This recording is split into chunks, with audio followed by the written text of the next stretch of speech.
Hi, I'm Richie Mackay. And I'm Davey Bolt, and you are listening to the Wrong Bias Podcast.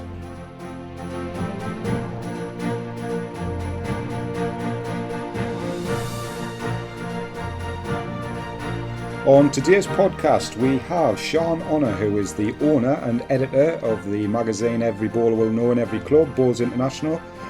So we've got Sian on to talk about not only the magazine, but her career in the sport. We've also got Kevin Harrison from Cumbria. We're right in the midst of the WBT World Championship. We've got Kevin on to give us an insight as to what it's like to be a qualifier going down to Potters and competing in the World Singles. Richie will be providing his roundup. He covers a lot of things from all around the British Isles, if not further afield. And we'll also have our competition that is sponsored by Alex Marshall Sports, as well as a few little bits of chats on a couple of emails that we've had and some further topics.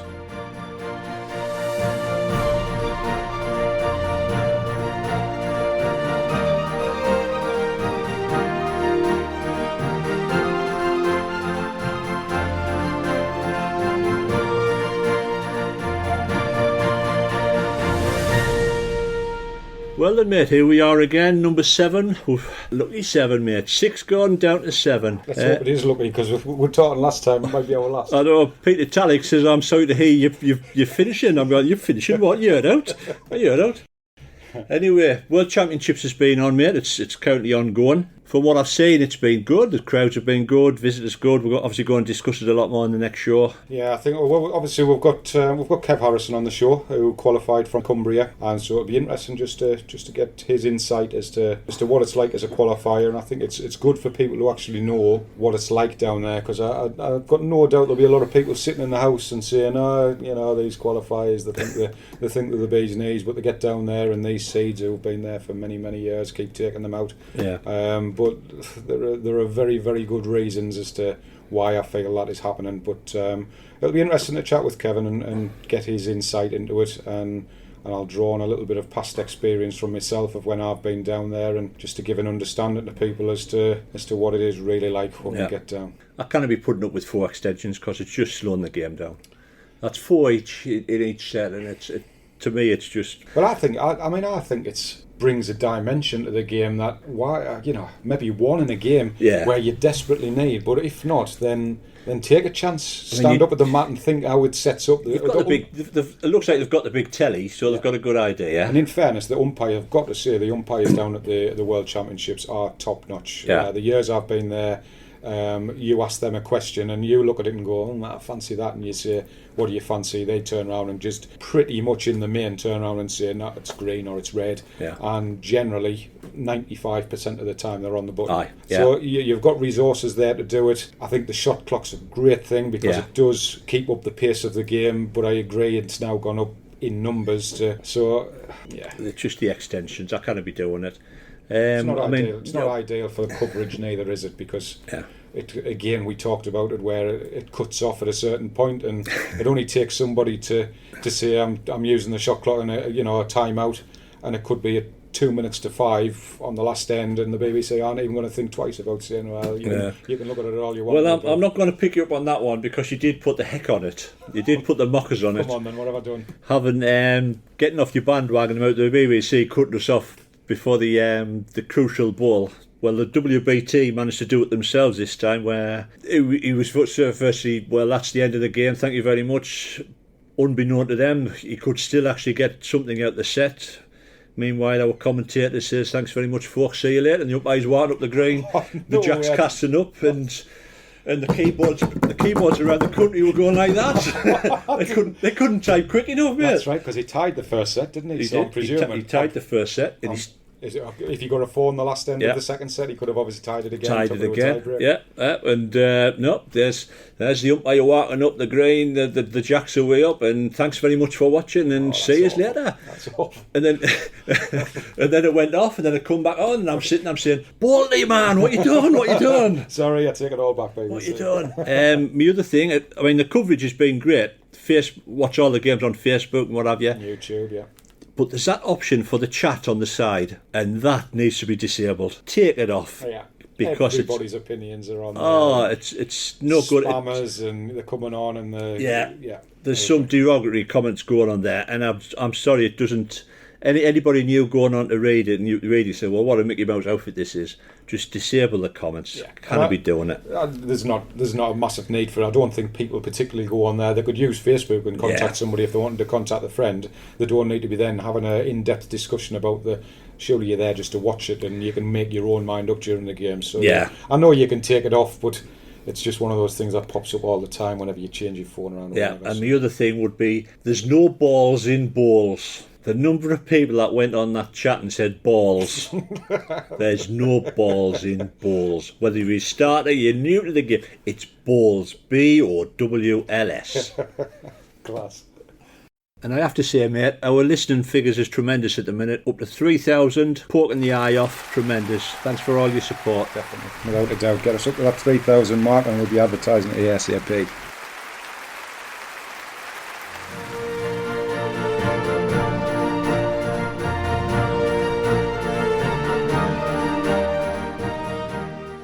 And now we catch up with Sian Honnor.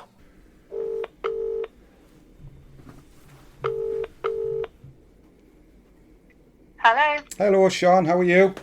Very well, thank you. How are you? Not too bad at all, thank you, Sian. Thanks for coming on to the Wrong Boys podcast. Really appreciate it. No problem. Thanks for having me. No problem at all. So just going to have a bit chat with you today, Sian. Obviously, you are the owner and the editor of Bowls International, a magazine that's been around for a lot of years and been a great service to everybody within the bowls industry. So I thought it would be a great chance for us to have a talk about that, but also about your career and a few other bits and pieces, if that's okay. Yep, no problem at all. Great stuff. I think we'll start straight at the beginning, if you wouldn't mind, Sian, and I think it would be nice to know how you originally got into bowls and really why, and you know why you continue to still play to the day. Okay, so it was a pretty conventional route. My grandparents played, and I remember as a child, myself and my younger sister, Nan and Grandad were quite involved with club life, and we'd go down there on a Saturday and help them prepare for the afternoon matches and things like that. And I think I was desperate to get on the green. When I was 7, they took me down to the local indoor club, but you actually weren't allowed to play until you were 10. Right. But I was quite tall, so we sort of winged it. I think I had to have about 3 12th birthdays, but kind of got away with it. And that was the start, really. They just set up a junior section, and there are a couple of really dedicated individuals who got it up and running. It wasn't without opposition, I have to say, from members of the club. When we started to play in leagues and stuff, there was probably 4 of us who wanted to do more and progress. And they had a bit of stick, and they didn't really want us to play. And I remember my parents having to get involved and sort of saying, you know, there's actually no reason for these youngsters not to be playing. What Definitely. Are you scared of, that they're going to beat you? Definitely, yeah. And I think that's the case in a lot of clubs. Probably not so much now, but I think it does still happen. But those people grew that junior section to 50 at one point. So that was how I started, really, and was obviously okay at it, and started playing for the club, and then went on to the county. And I was really lucky. I got a junior England trial when I was 12, I think, indoors, and it just happened to be a year that a number of people had gone up to, you know, they were over 25 the year before. Yeah. So there were a few gaps. I turned up to the trial and played sort of decent, and was fortunate enough to get in. And I guess from that point of view, never really looked back. So played my first junior series at 13, which is obviously pretty young. Didn't start bowling outdoor till quite a number of years later, and didn't really have any interest in outdoor, which is ironic because now I don't play indoors, I just play outdoor. I was just about to say that, yeah. Yeah, funny, isn't it, how it works?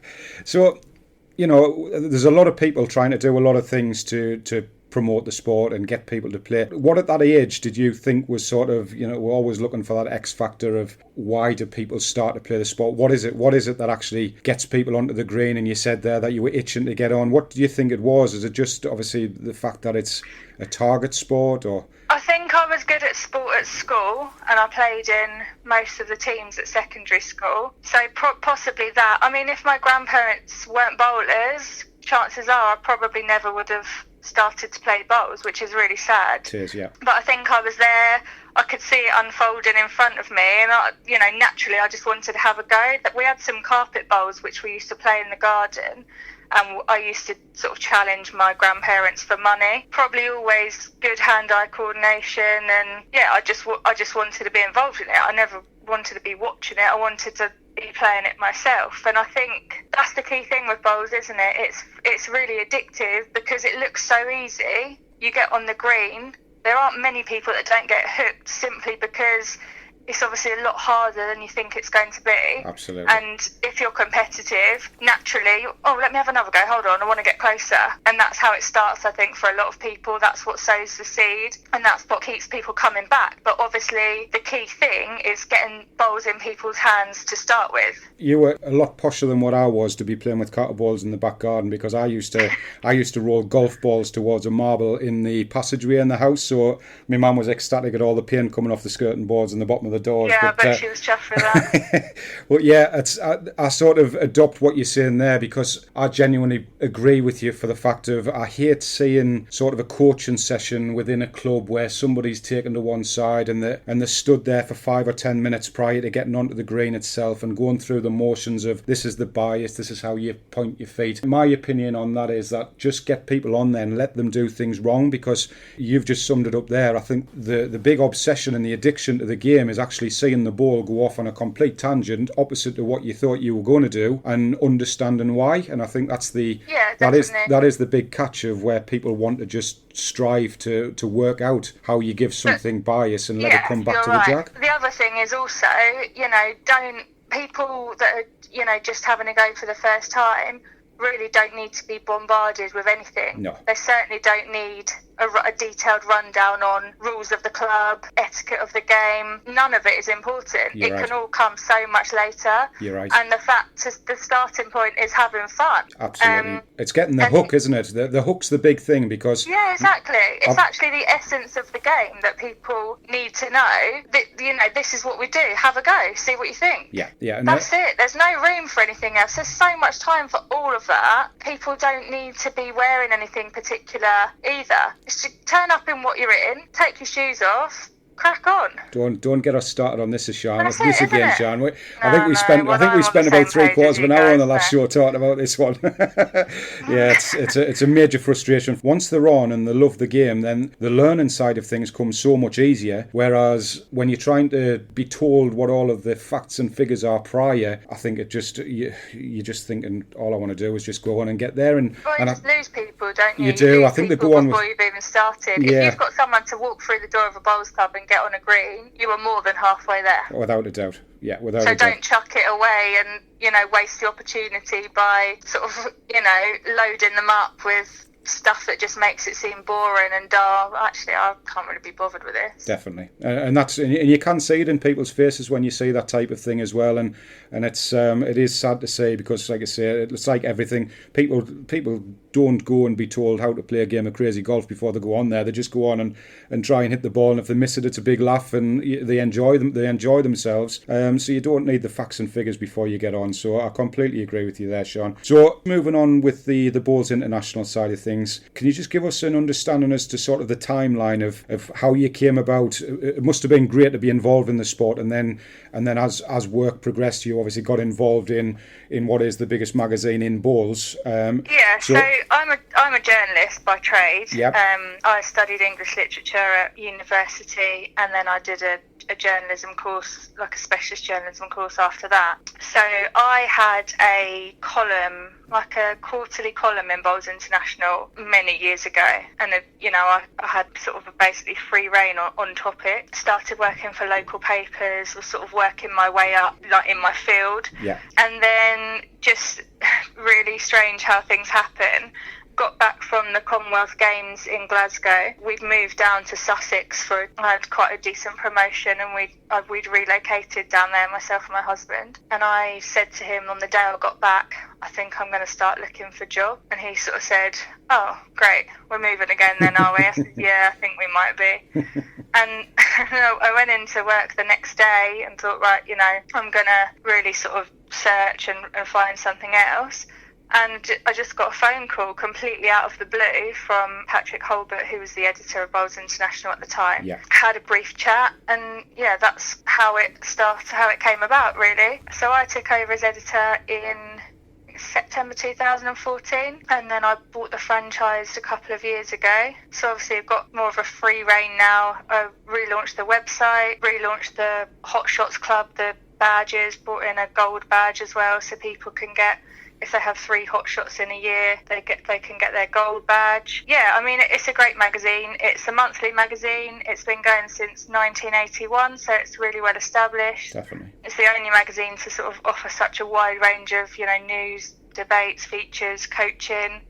And I'm really proud of the product that we've got. I've got a really great team around me. We have a number of high-profile writers. Yeah, and it's £30 per year for a subscription. So we feel that it offers really good value for money. Definitely, yeah. For bowlers of all abilities and ages. And we really work hard to try and tap into grassroots players right through to the elite, and we try and be aspirational as well, but there is lots of stuff in there on coaching and lots of advice, and yeah, I really hope that there's something for everyone within the magazine. That's brilliant. And with obviously the change in times and things going digital and media and things, do you find that the hard copies have maybe gone down, and the media side of things where people are downloading has gone up, or is it still pretty similar? I think that bowls is a slightly different demographic, isn't it? Specialist. And personally, I would never have a Kindle. Like, I'm one of those people that likes to read a book, that likes to read the newspaper.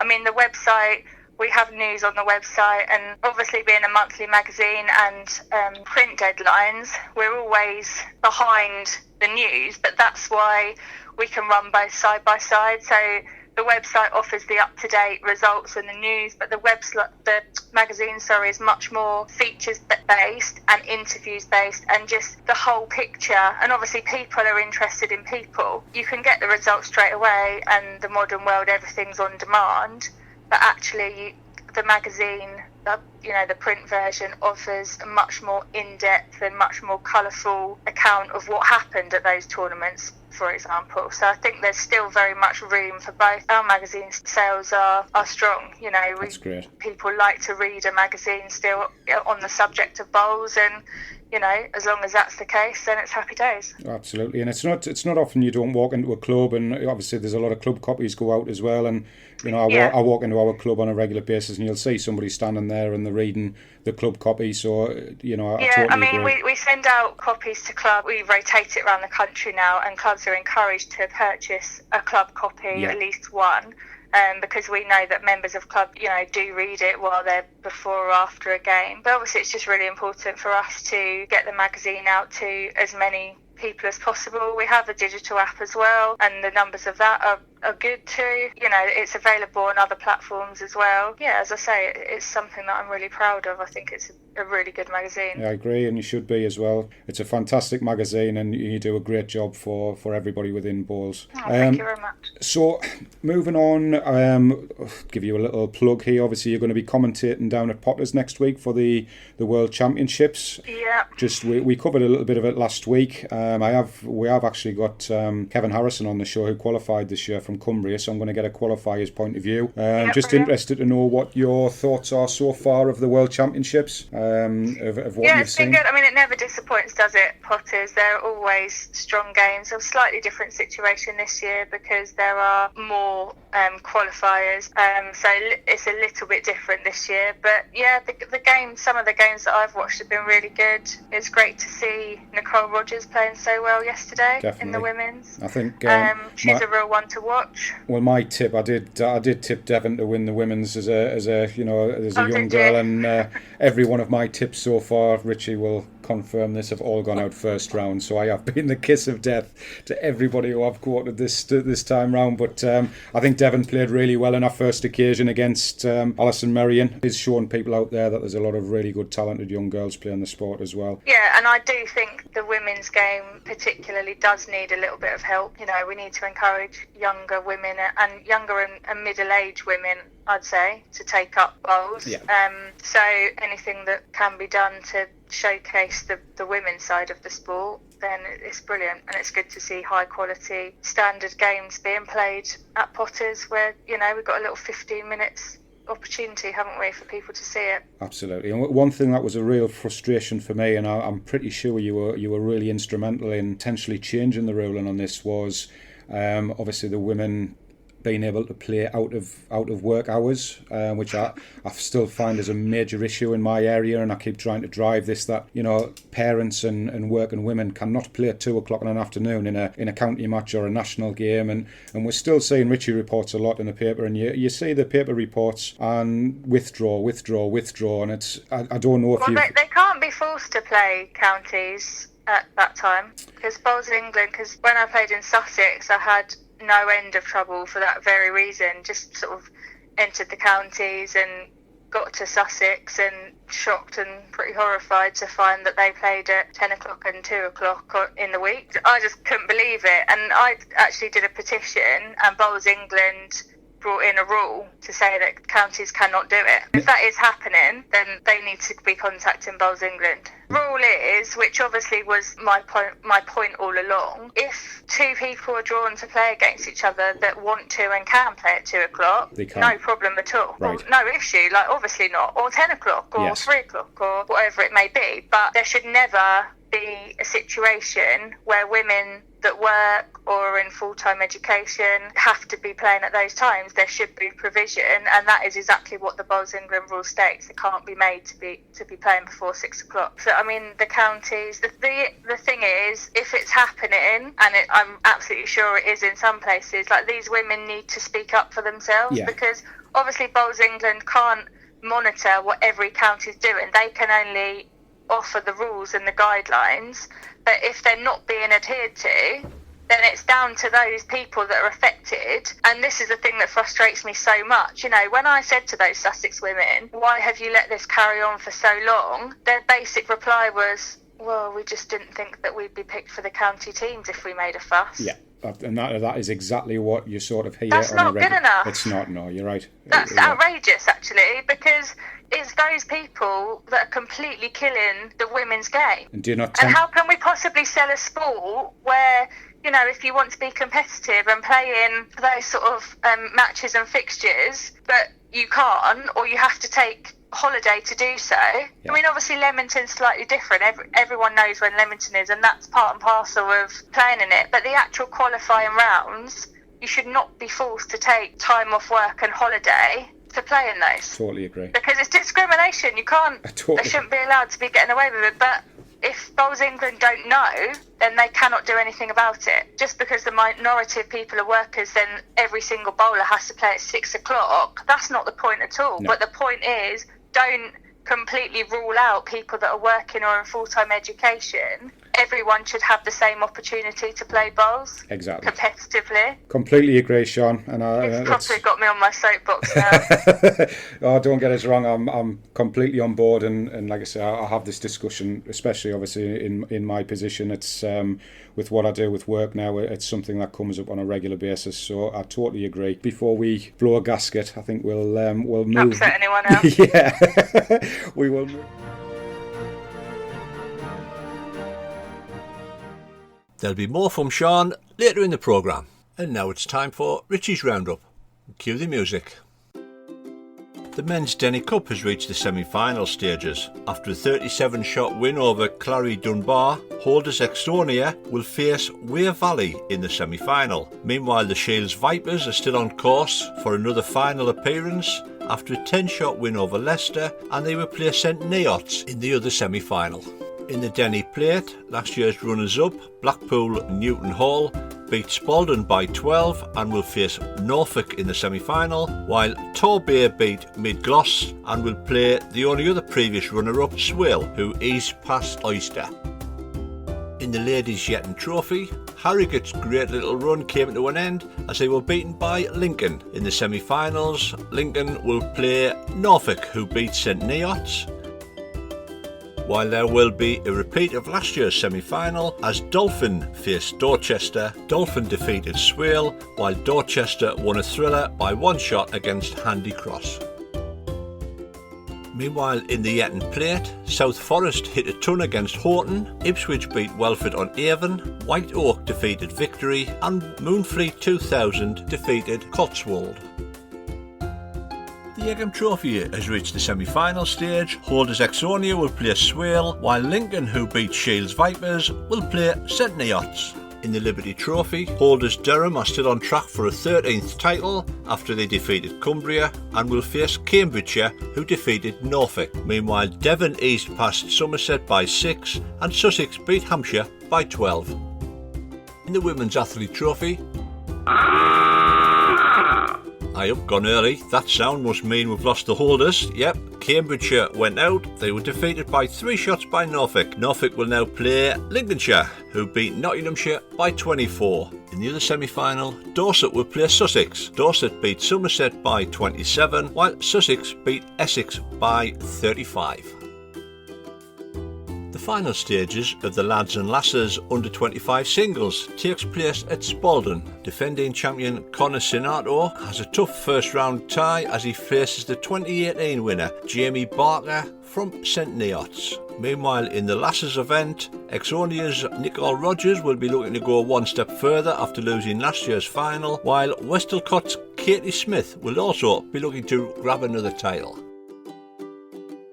The latter stages of the Champion of Champions takes place at the Warners Leisure Complex on Halen Island later this month. In the women's event, Ipswich's Catherine Rednall must love this event as she's going for a 5th straight title success. In the first round, Catherine faces St Neots' Rebecca Mowerby. And there's a cracking field in the lads event as there's 7 former England internationals in action. Defending champion Dorchester's Martin Puckett faces a tough opener against Swale's Paul Barnicott. And that sound signifies we've lost more national defending champions. In the ladies' pairs, Westallcott's Lucy Smith was beaten 14-13 at home by Oxford's Catherine Hawes, while in the women's fours, Dolphins' Penny Cresswell went down 16-15 at Palmerston's Chris Doig, and in the mixed fours, Exonia's Sam Tolshard was beaten 15-5 at home by Plymouth's Stuart Evans. And now news from the Valleys. As round 10 of the Welsh Club Championships has taken place, holders Cardiff are still 28 points clear at the top after a 20-2 win over Boyle Gwent. Isleworth are second after beating Cannon Valley 20-2. Swansea beat bottom of the table Merthyr Tydfil 19-3 and Port Talbot beat Leonelli 19-3. Congratulations go to Swansea's Robert Chisholm. In the final of the Champion of Champions, Chisholm beat Cannon Valley's Ross Owen in straight sets. News from Scotland. In the Scottish Premier League, leaders Midlothian maintained their unbeaten record, beating Ardrossan. Second placed West Lothian are 6 points adrift after beating Falkirk, while West of Scotland beat bottom of the table Fraserburgh. Congratulations go to Bonnie Riggs' Ronnie Duncan and Tranent's Dee Hogan, as they have both been selected to represent Bowl Scotland at the World Bowls Indoor Championships in April, due to be held at Bristol. 36 countries will compete at the World Bowls Championships, due to be held at the Gold Coast in Australia from May to June. Scotland have revealed their starting lineup: Ronnie Duncan, Derek Oliver, Darren Burnett, Paul Foster, Alec Marshall, while the women's team is Stacey McDougall, Kay Moran, Lauren Bailey-White, Dee Hogan and Claire Anderson. It's also worth noting that Jason and Carla Banks are going as travelling reserves. Meanwhile, Ireland have confirmed their lineup. The men's squad is Gary Kelly, Mark Wilson, Marty McHugh, Aaron Tennant and Ian McHugh, while the women are Ashley Rainey, Sarah Kelly, Megan Devlin, Catherine Beattie and Shauna O'Neill. Congratulations to everyone selected and continue living the dream. At the World Indoor Bowls Championship, congratulations go to England's Greg Harlow and Nicky Brett as they took the World Pairs title, defeating Paul Foster and Alec Marshall. The English duo took the first set 10-6, Marshall hit back to take the second set 8-6, before Brett and Harlow landed a 2-1 tiebreaker. The standard of play was tremendous, congratulations to all concerned. And there was more good news for Nicky Brett when he landed the mixed pairs title. Alongside Wales' Marion Purcell, they beat Alison Marion and Greg Harlow 7-3, 8-7. Not sure, Davey, I think one of us might have had a winner there. Meanwhile, in the singles, I'm not going to mention that all 16 seeds have qualified for the first time since 2009. Nope, leave it, move along. News from the Short Mat Players Tour. Congratulations to Ireland's Gary McNabb on winning the British Open at York. The 14th seed beat England's Tony Elam 10-5 in the final. England's Mitchell Young and Germany's Jonathan Payne had to settle for bronze medals. Ireland's Stephen Stafford won the plate and England's Stephen Proctor took the shield. England's Ed Shawbridge is still clinging on to his world number 1 spot, albeit by a single point from Ireland's Mark Beattie. Next up is the English Masters in February at Falcon Indoor Bowls Club. And finally, a quick local shout out. Well done to Hartlepool's Abby Porter on qualifying for the latter stages of the School of Excellence. And that's me done, and I'm going to have a lie down. You are listening to the Wrong Bias podcast. Now we catch up with Cumbria's Kevin Harrison. Hello. Kevin, how you doing, mate? Hiya, David. Yeah, good, thank you. Great stuff. Thanks for coming on to the Wrong Boys podcast. Yeah, no, thanks for having us. Just with it being, obviously, we're right in the midst of the World Championships, so I thought it was a great chance for us to have a chat with you, being a qualifier from the Cumbria area, and just to give people an insight as to what it's like for a qualifier going down to Potters. I think it'll open a lot of people's eyes as to how hard it is actually to go down there and perform to your best. Yeah, definitely. So we'll just start from the beginning of the journey, if you wouldn't mind, Kev. Obviously, you've had to win X amount of games to actually qualify to start with. So do you just want to give us an understanding as to how you qualified in the first place, and a bit of an idea as to sort of the sacrifice you've had to make time-wise? Yeah, well, obviously qualifying was interesting. Obviously, it's the start of the indoor season, and I just realised that my size 4s needed stamped. So I went for the Scottish and International Open. I was using my size 3s, what I normally use on the outdoor, right? Which, to be honest, it didn't go very well. You dropping down a size, I just struggled with the weight. For the World Championship qualifiers, a week later, my good friend Stuart Irwin, he lent me his outdoor woods, which were size 4s, and to be honest, I played a lot better. Got a couple of games under the belt, and then played against Stuart in, I think it was maybe the last 16. Yeah. Obviously, I felt terrible for beating him. With his own balls. Yeah, that was it, yeah. To obviously get over the line. And then a couple of games later, I played Paul Hartley in the final. I managed to get over the line against Paul and obviously qualify for Potters, which was obviously a dream for anyone in the PBAs. And then again, I felt sorry for Paul because he actually lost in 3 finals out of the 4. He did, yeah. Over the 2 weekends, and any bowler, that's got to be heartbreaking. And with the PBAs the way they are, he didn't get anything like prize money or anything. It just obviously just got a couple of ranking points, which to be honest doesn't really make up for it. No, it doesn't. And I think the bonus from Paul's point of view is he's a very strong character, having played with Paul for a lot of years, and I've known him for a lot of years. And he's the type who will have been disappointing, but that'll have helped him to drive his own game, and he'll know he's been close, and he'll get there. He'll get there in the future. I've got no doubt. On the other side, from obviously beating your good mate Stewie Irwin in the last 16, it's not as if he was an ex-boxer or anything, so you haven't got anything to worry about there, mate. He's only a small lad, isn't he? So you've got nothing to worry about. So obviously we've got through that stage. So I'm presuming you've probably played 5 or 6 games throughout the day to get there. Would that be about right? Yeah, 6 I think it was. Which is a long old day, and you take into account people forget about the fact that luckily for yourself it's quite local at Cumbria, but you're getting there, you're having to feed yourself, have drinks, you're missing the family. And I know, obviously, we're not going to keep you too long today because I know you've got 2 young... Is it 2 young boys you've got now, Kevin? I have, yeah. One's in bed and the other one's playing with his Paw Patrol tower. So at the moment he's quiet, so it's all good. Fantastic. And it's quite easy for people to turn around and say, a lot of the top bowlers they're just after the pots and they're after winning the trophies, blah, blah, blah. But we have got lives outside of bowls as well, and it's hard to juggle family life. How have you found that since you've obviously got 2 young boys now? Bowls has came second now, family first, and a game like Denny Cup. Don't want to talk about the Denny Cup or anything, or like nationals. Oh, who beat you in that this year, Kevin? Do you mind us asking? To be honest, I can't really remember. So yeah, it's blanked. It's a blank. It's easy forgotten, mate. To be honest with you, I think they were just a bang average 2 years blanked. Great stuff. Yeah, so the boys obviously come first, and if I'm bowling on a weekend, my partner works, so it's hard to fit everything in. We manage. Obviously, I don't play as much. I don't play 5 times a week, maybe just once or twice a week nowadays, which indoor bowls, it's not enough. No, it is hard at that level, isn't it? Because it's I think you can potentially get away with maybe 2 or 3 times a week where you can keep on top of your game. But when you're starting to get to those nitty-gritty qualifiers and the big games in nationals, things like that, you're having to draw within inches and not just feet. So yeah, I can completely appreciate it's hard to juggle life. And people forget about the psychological side of things. I've got no doubt when you're away, you're missing your boys as well. So moving on from that one, we've gone through the qualifiers, Kev, and you are now on your way down to Potters, which isn't the shortest drive in the world to start with, so you've got a fair old journey to get down there. Once you have got there, which, thinking about it from Cumbria, we're talking about 5.5 hours ish. Yeah, well, unfortunately 7 with the 2 boys in the car. Oh, crikey, right. So it was a long old journey down. So we're hitting 7 hours of your time to get there. What was it like, obviously, with regards to the World Bowls Tour setup? Did you get a welcome from them when you arrived at the destination?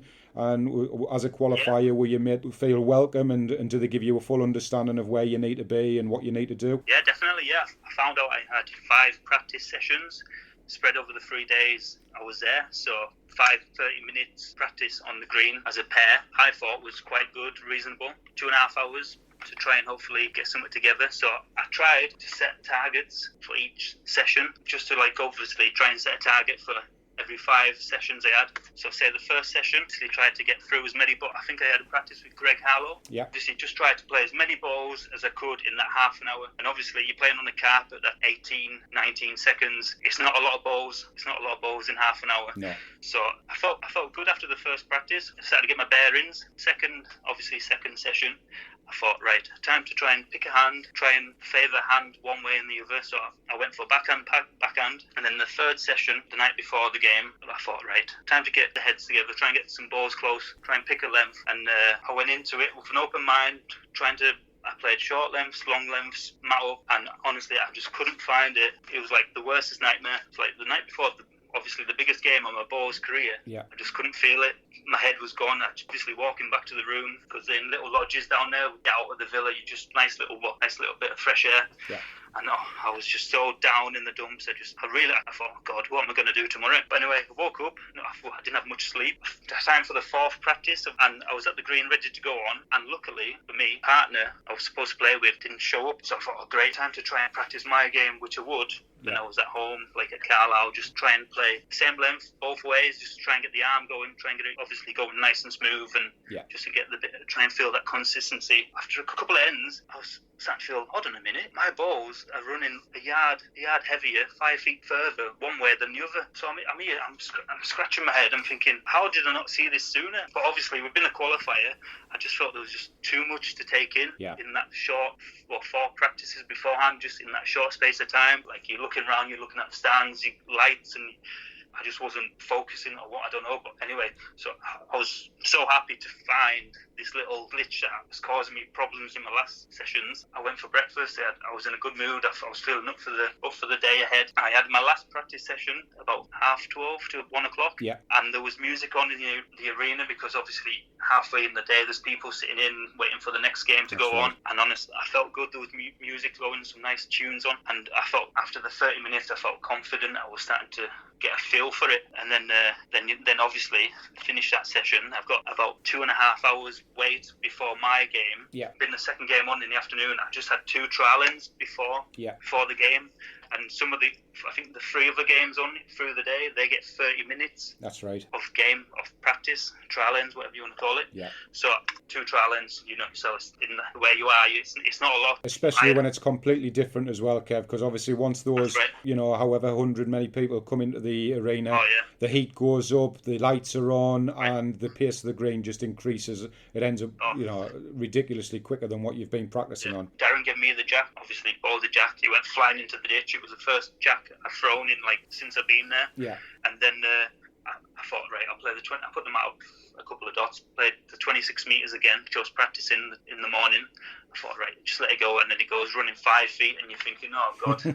It's just, as you say, just totally quicker and just totally changed. But I was still confident because I've just had a couple of good practices and pretty good about myself. Yeah. And then then obviously the walkout comes, which is one of the most daunting. Obviously, I've never experienced anything like that. You see the walk-ins coming out, and you think there was a lad from the USA. He had a hell of a walk-in. I don't know if you saw it. I can't remember his name, but he was touched the ground, and then he was clapping his hands and cheering. And I thought, oh, why couldn't I do? But obviously, it's not me. But why couldn't I do anything like that? But yeah, no, you come out off the walk-in, and then you're in the game. You try and block everything out. There's the shot clock, there's the crowd. It's just totally different to what I'm used to and to what most ballers are used to be honest. Yeah, it is a culture shock, and like I say, I appreciate that 5 sessions of half an hour when you've got down there. You look at that and you think, right, that gives us a bit of an opportunity to get on the rink. But I've got no doubt they were all at varying times of varying pace. So mainly different atmosphere. Yeah, the heating will be on, the heating will be off, the aircon will be. For me, half an hour, it's gone in a flash. We know what it's like to play a 2-hour league game. Sometimes it flies over and it's gone,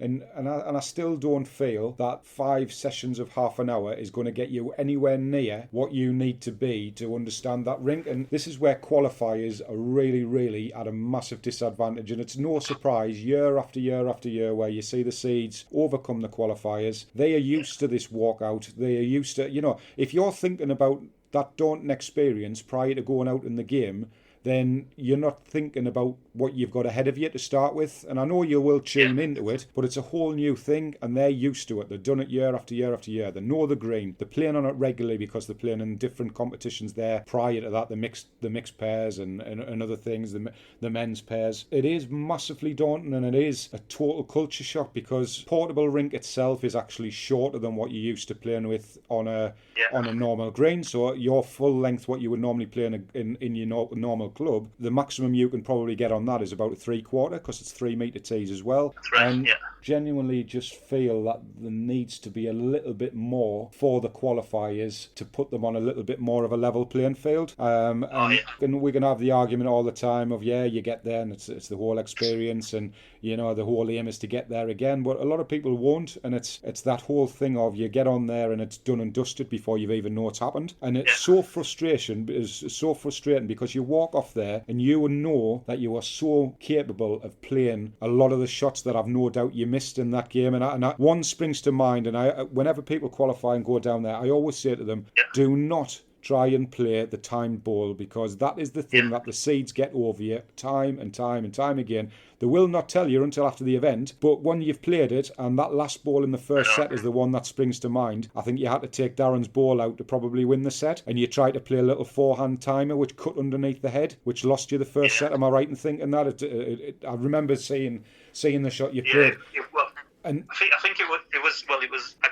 I drew the first set, but I think it was. That's right. I think it was the second end in the second set where the scores were. Well, I think I was 1-0 down or 2-0 down. There was nothing in the game. I had a chance to run his ball away on the forehand. But I didn't want to play it too heavy in case I got both of mine. And I took a time out, and I just got it into my head. All right, I'll just try not to play it quite as heavy as I would like to. Yeah. And then whoosh, God. That's the shot you would play every single day of the week in your own club, though, because it's the right shot to play, but you just can't play it on there, and you only get that one opportunity to know that. This is where I just feel like an hour session, maybe, even if it wasn't five half an hour sessions, get 2 or 3 hour sessions where you can get on and have a little bit of a game against somebody where you can try all of those shots, because just listening to you, your thought straight away was, let me find my hand which I can draw on first. You're not thinking about I'm going to have to play shots in this game. It's all about, let me just feel as if I'm dominating heads and trying to draw into the jack first, and then you're left in that no man's land where you've got the shots to play when you're actually in action and in the midst of the game. And you will see it so many times from the qualifiers, and I've done it myself, and you walk off and they say, oh yeah, well, you cannot really play that forehand timer down there, and you feel like saying, thanks for the info now after you've knocked us out of the competition. And that's fair enough. That's the advantage they've got. It just needs to be understood, and a lot of people who watch as to why it is really, really so hard for the qualifiers. As I say, it took me 3 sessions to kind of get used to a line, and then obviously once I got the line, playing my 3rd session, I think, right, let's try and nail a weight, and then I just couldn't. Yeah. How many emotions have you gone through before you've even got there through that? You've said it yourself, you've gone through highs, you've gone through lows, then you've been positive, and then you hit with the negative again.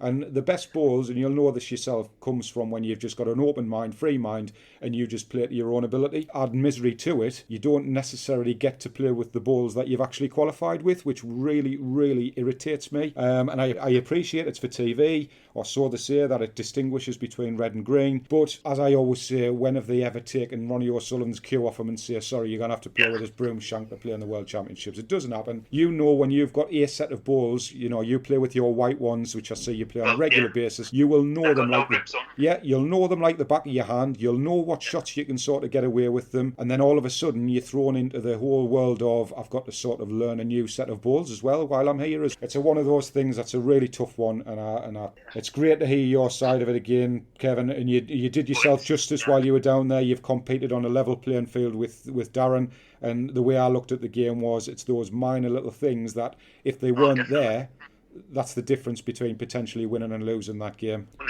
yeah. Thanks so much for coming on and just giving us an insight into that. Like I say, I didn't want to keep you too long with you having the 2 boys there, but I think it's great for people just to hear, all the things you've actually got to go through before you even make it to the World Championships, and then what you've got to contend with when you get there as well. So maybe when people are watching in the future, it'll just make them understand that it's not just as simple as walking down there and chucking your balls up like you would do in a normal game in your local club. Definitely. So thanks very much, Kevin. Great to speak to you, mate. And good luck in the Denny next year, and hopefully you'll avoid us. Yeah, hopefully. Great stuff, mate. Thanks again, Kevin. You take care. See you after, bud. Thanks, mate. Bye.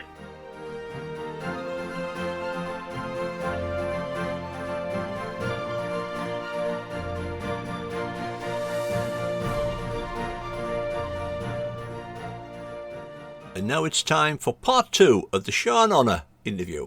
And congratulations on your World Championship selection, which obviously is going to take place in Broadbeach. So how's preparation going for that? Do you feel there was lessons maybe needed to be learned a little bit from the Commonwealth Games with regards to the preparation side of going out there? Because we've talked about it on a few occasions how it's a massive culture shock for us going out there, and it's not something you can just switch to within a week to get on top of your game. I think it's a really difficult one because it always comes down to the same thing, which is funding. Yeah. I think that all the countries do what they can, but obviously the more prepared you are, the longer you've got to be playing on those greens, then the better chance you're going to have in those sort of competitions. Definitely. We all know that Australia is the best place in the world to play bowls, but for people that don't play bowls in Australia, it's also the hardest for a number of reasons. And that's why rocking up a couple of days before and being expected to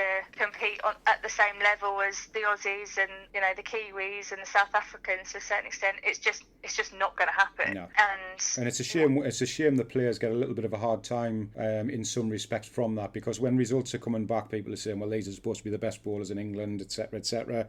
People can't comprehend how hard it is to actually go out there and do it. And I know we put a lot of time in on the indoor surface prior to going out, and that's great because the pace is right, but it's a different setup altogether because the lines are completely different. Just wondered whether playing on that indoor surface but with the balls that you're going to be using out in Australia, so you maybe going down those slightly narrower lines, would be a little bit of a help. Most people would have absolutely no idea what it would be like to play on the Australian greens. No. I mean, the pace is indoor, but it's certainly not an indoor game that you have to play, is it? No. It's, so you've got the mix of the two codes, really, and you have to play an attacking, aggressive game out there so that you match what they're doing and their style of play. You've got bowls that are totally alien to you in your hand. Yeah.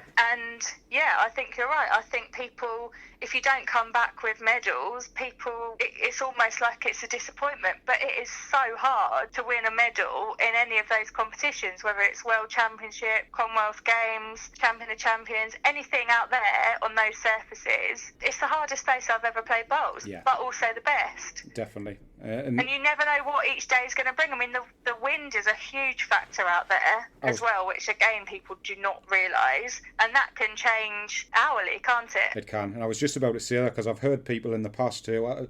The Australian Bowls got quite a bit of coverage on Sky or somewhere, or whether it was via Facebook, whatever it was, and I heard a couple of people turn around saying, well, they're not that good out in Australia. They keep turning around and saying they're some of the best players in the world, but they kind of get within a yard, and just the slightest breeze can make you just look awful. And I remember... We played at Moama, it was the build-up to the Delhi Commonwealth Games, and I've never known anything like it. It was... To say it was windy, I mean, just wouldn't even begin to describe it. And we were having to take green, like, beyond the middle, like the centre point of the next ring. And you just, and it's so fast, and you're just watching these bowls fly. I mean, I was sort of thinking at some stage that the bowl was going to come back to me on the mat. It was absolutely ridiculous. And if you got within 4 feet, you were doing bloody well. Yeah. And it's hard. It's hard mentally, to be honest. I remember. And that's a huge factor. Yeah, I remember playing a game out there just in the build-up. I think it was prior to going out there. We had a test series, and I played a game, and it was quite windy across the green. And I just remember going back to the hotel, and I think I just sat in the corner and sucked my thumb and cried my eyes out for about an hour and a half, because I've never felt so frustrated about not being able to have any control over what I was doing. Exactly. You just have to keep, you have to sort of stick your head down and just get on with it. Keep reminding yourself that, I'm good enough to be in this team. But it's just having to adapt to the conditions. But, I'm really thrilled to be part of such a very strong team going out to the World Championships, and the pool of players that they've picked that 10 people from is very strong as well. Which is a good thing, because it keeps you looking over your shoulder all the time. It keeps everyone on their toes, doesn't it? We've got new management now, so that obviously means sort of fresh energy, new ideas. And I think that it's quite an exciting time for bowls in England at the moment. Great, so we'll wish you the best of luck, obviously, when you go over there, Sian. Hopefully you'll come back with medals. So just quickly moving on, what we briefly touched on earlier on about the Bowls England Marketing Group. I believe you've been elected onto the title says it all. I'm presuming this is all about trying to promote bowls in a better light within England. Yeah, that's right. So Bowls England have set this up. So it's called a marketing working group with the sole view to improving the image of bowls and raising the profile. And there are a number of projects planned for this year, I believe, and that would include things like offering guidance to clubs and counties about things they can do, looking at the use of social media. Adam Tanner, who's the Bowls England Development Director, he's sort of a key part of setting it up. Matt Hamilton from Ilminster's involved as well, and at the moment there are 2 other members of it who are not bowlers but have sort of strong careers in marketing. So I think it's really good to have bowlers and non-bowlers involved, and I think it's a really good future step for the sport as a whole. And we should all be learning things from each other. If clubs and counties are doing things well, then we need to be passing that information on so that other people can try and do the same things. Brilliant. I think. Yeah, brilliant. Working together, isn't it? Well, we'll look forward to obviously the future of that and see what comes from that. And I've got no doubt with the right people in that group, hopefully we'll start to see progress within the country for the sport. It's much needed. I do still think it's in a great place. It just needs to be dealt with in a different way to introduce a new audience. I also think that, and I've just written an article about this in the magazine, I think that it's so easy for people to moan and be really negative about things that aren't so great in the game or things that we need to be improving on. But that's no good if you don't come up with any solutions. Keep talking about the issues within the sport, but it's also important to talk about how we can overcome those problems because otherwise, it's so easy, isn't it? It's so easy to just criticise, but there are some really good things being done by a number of different people, and you guys included, because this podcast is a great idea and there's definite gap for it, and I think it's really positive what you're doing. So yeah, it's just a case of pulling together, I think, and trying to unite so that there is actually a sport for the next generation. Definitely, and that's what we try and to sort of angle on a lot of times that we talk about things. We're not here to twist and mourn. We just think there's a lot of things out there which are just needless barriers, and that's what we've discussed a lot of, and we get a little bit frustrated about, because I think clubs really need to sit up and start to actually listen, instead of just having their own opinions of this is the way we're going to do it. They need to be looking about what's happening around the country and the positive things. Great to have Andy Napper on from White Knights about how he's got excellent. Really well that was a great interview, and it gave people an understanding of what you've actually got to do just to get 70 to 100 new people through your doors. And it's it's not just a case of sticking a poster up in a local garage and thinking everybody's going to go, oh, I'm going to try bowls. It just doesn't work like that. So we try where we can to try and just make people aware of these daft barriers that are being put in place. So I think combined there is a lot of great things happening, and hopefully we'll start to see the sport grow and grow in the future. The sport itself, there is absolutely nothing wrong with the sport. It's just unfortunately the surrounding aspects that seem to be holding it back a little bit. So fingers crossed for that. It does worry me that my children won't be able to play it, when they're my age. Yeah, and it should do. It's sad, isn't it? It is. You have to have people in clubs that are willing to do something about it. Yeah. It's not okay for people to just think, oh well, it's still going to be here. In my lifetime, it doesn't really affect me. One of my favourite sayings is, I wonder how many of these people who have put so many barriers and stopped people playing over the years, I wonder if they actually sit in the house when their club's closed for the final time and they've locked the doors and the green's overgrown, and I just wonder whether they sit there with any guilt at all to think I was probably part to blame for that. And I don't think... I just don't understand it, because even the most miserable people, they must enjoy bowls to a certain extent, otherwise why would they be playing? Exactly. At some point they've loved the game just like everyone else, so why wouldn't you want to give other people the opportunity to fall in love with it? Yeah. That's what I don't understand. Definitely. No, I totally agree. Just one for you. Like I say, we've had loads of positive feedback from the podcast, which obviously you've just said yourself there. Thanks for the comments that you made.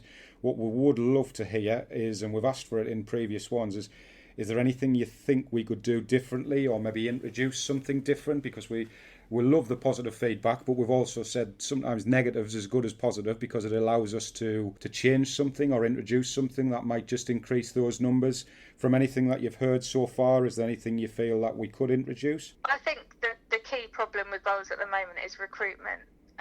So anything, different people, say your White Knights, say clubs that are managing to steadily get new members in year on year, I think it'd be really interesting to know how they're doing it. Yeah. Because it might just spark something and say, oh, we could do that at our club. Oh yeah, actually, that wouldn't be very difficult. And that's what I've tried to do recently in the magazine, and try and sort of reiterate to people that it doesn't actually cost a lot of money to put on events. Like, you could just put on a cocktail evening, for example. It doesn't actually have to have anything to do with bowls, just a social evening that you could just invite people, in the close vicinity to come to.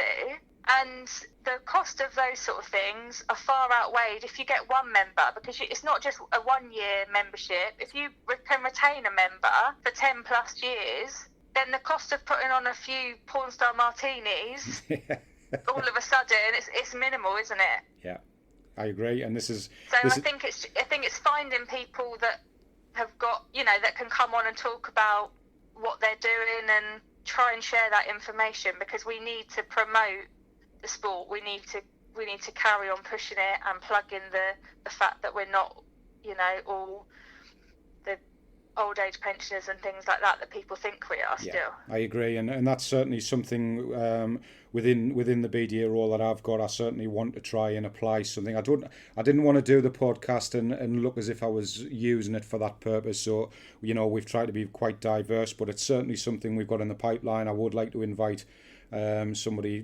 from the BDA who I work with to come along chat about some good case studies, exactly what you've said. What you've just said in the last couple of sentences is exactly what we're forever promoting within clubs when we're going in there, because balls can be completely secondary. It's about getting them into the doors, getting them into the environment, and then creating the hook for them to turn around and say, I wonder what it would be like to have a go. Well, it's human nature. If you're at an event and there's people on the bowls green, at some point people are going to say, oh, what are they doing? What are they doing out there then? Yeah. Oh, can we have a go? Definitely. It's just going to happen. But if you can make those bowls clubs seem like vibrant, friendly is the key, and welcoming places for people to go and have a drink or have a meal. You know, at the moment there are clubs where people walk in and everyone stops dead, turns around, looks at them just because they're not a member. Yeah. And it's awful. That is the thing that needs to change. Yeah. And if you can just get people through the door, then it will take care of itself, because they will at some point want to have a go at the bowls as well. I agree. Agree completely, Sean. Fantastic. Right, so you are going to take part in my 7-Up questions to finish off, if that's okay with you. I'm concerned about this. No, you'll be fine. There's one of my old favourites on here, so that's fine. But are you okay to get started? Yeah, go on then. Question 1. Favourite green? I quite like Leamington, Lemon, great. just because it's a mixed bag. You don't quite ever know what you're going to get. Balls used? I play with aero grooves. Pineapple on a pizza, yes or no? Definitely. More the merrier. Completely agree. Best match you've ever played in? Probably the triples in Glasgow. Toughest opponent, either team or individual? Australia, I think, just because they're so professional. Cheese or gravy on chips? Oh, God. Absolutely neither. Future ambition in the sport? I'd like to win a medal at the World Championships. It's a gap. Fantastic. And that's your 7-Up question, Sean.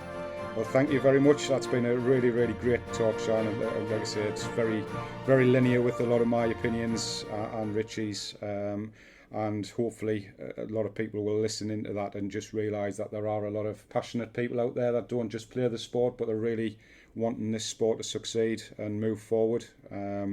So thank you so much for coming on. It's been No problem. Thank you very much for inviting me. no problem at all, Sean. That's great. Just before we go, thanks as well for obviously giving us a little bit of exposure in the upcoming Bowls International magazine as well. That's been really appreciated. Anytime. Take care, guys. Thanks, Sean. To you, take care as well. Bye. Bye now.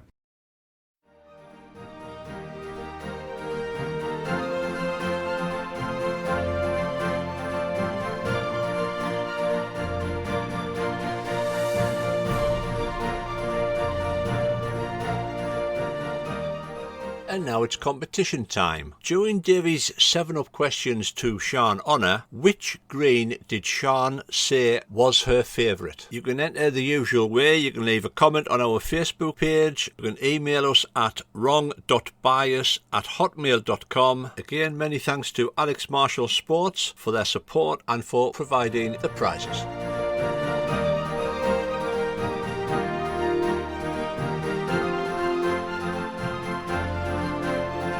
Well, mate, we survive another one. Number 7 done. Another good show. Great show. I love both interviews because it gives a great insight. But it was great to hear Sian's passion for the things that she wants to see happening in bowls. Yeah. And it just reiterates the fact that there are a lot of people out there. We don't just play the sport, but we are really keen to put back into it as well, and want to see it succeed in the future. Well, before we go, we've had a couple of emails. So if ever you've watched Prime Minister's Question Time, you see Jeremy Corbyn come out with, I've had a letter from Gareth from Leonelli.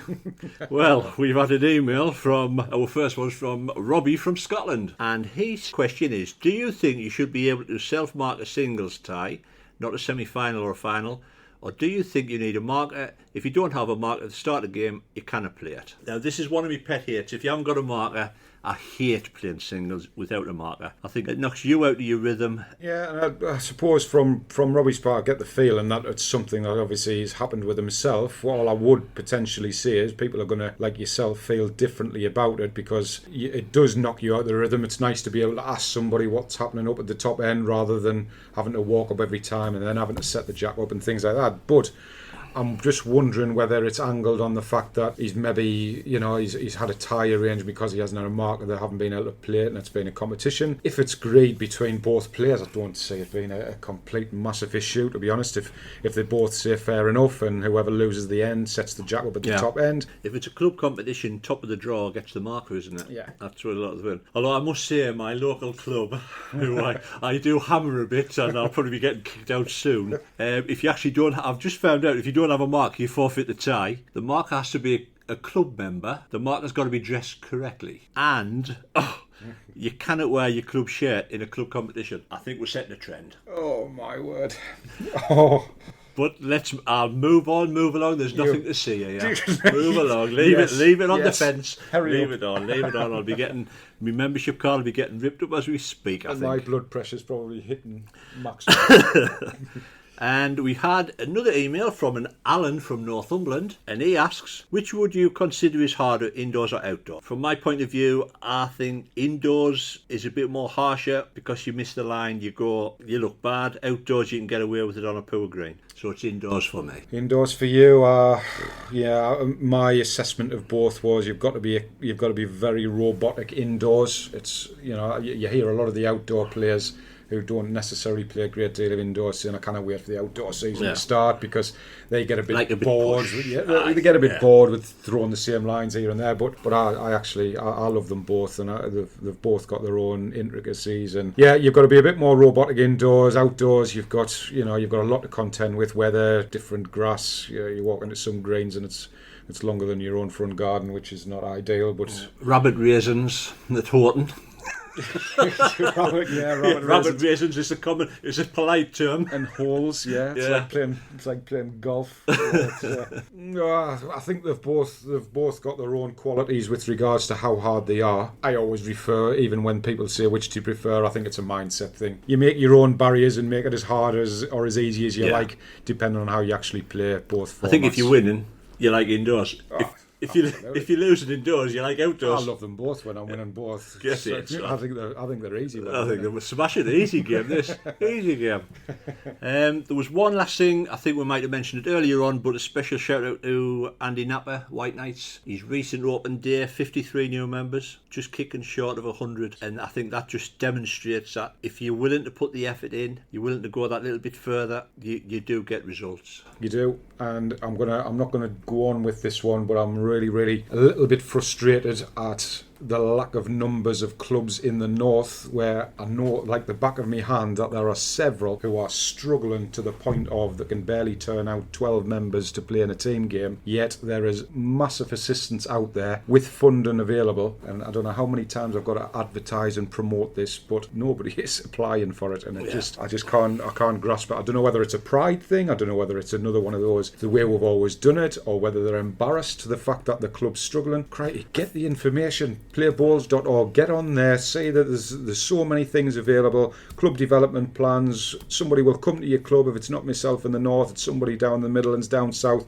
They will come to your club and assist you with recruitment, and the bonus on top of that is you'll get £500 for the benefit of the club for literally an application for somebody to come in and help. It's a major frustration of mine up in the north, because I know there are numerous clubs who are struggling. Crikey, come on, you need to save your clubs. Don't twist and moan to the councils and say that you're closing our clubs, blah blah blah.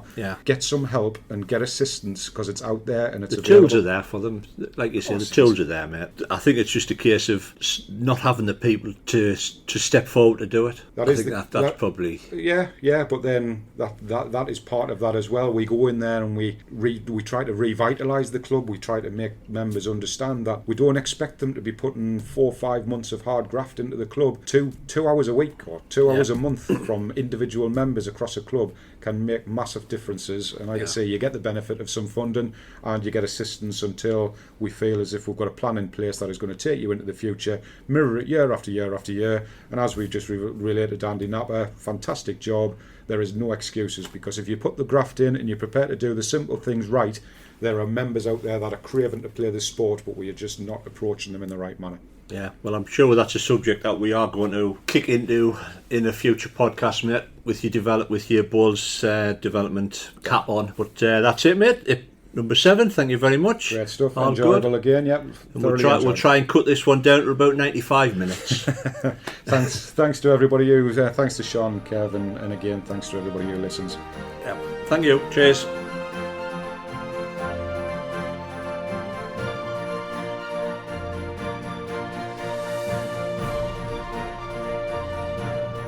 Thank you for listening and hope you've enjoyed the show. This has been a Dodgy production.